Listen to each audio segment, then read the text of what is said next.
नमस्कार, म रूपलाल गिरी गगन समर्पण यहाँहरू माझमा आज फेरि एउटा गजल वाचन गर्ने जमर्को गरिरहेको छु। कृपया भिडियो अन्तिमसम्म हेरेर गजल सुनेर साथ दिनुहोला। बाँकी गजलबाट पुज्यो भने पत्थर पनि भगवान हुन्छ, खै कहिले घरबाट दुःख प्रस्थान हुन्छ।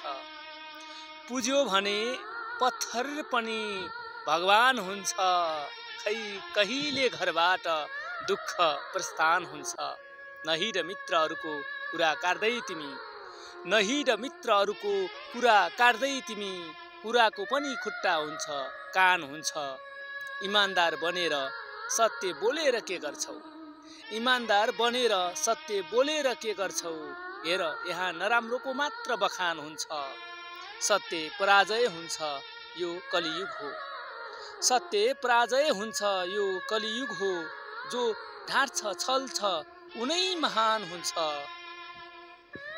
म त्यस्तो समाजमा हुर्केको मान्छे हुँ, म त्यस्तो समाजमा हुर्केको मान्छे हुँ जहाँ आँखा फुटाएर ऐना दान हुन्छ।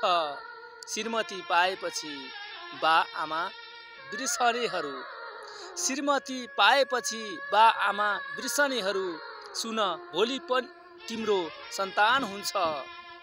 सबैले हेला गर्छन् गजलको अन्तिम शेर।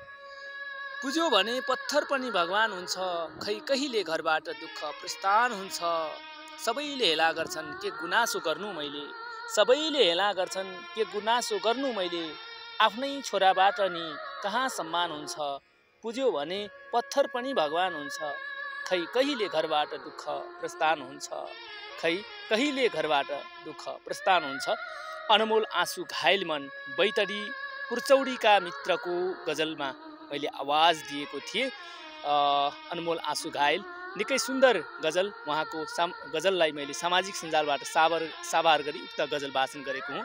यहाँलाई पनि सिर्जना गर्न आउँछ, साहित्यिक सिर्जना छन् भने कृपया मेसेन्जरमा पठाउनु होला भन्दै तपाईँहरू माझबाट म रूपलाल गिरी गगन समर्पण बिदा हुन्छु। हवस् त, नमस्ते।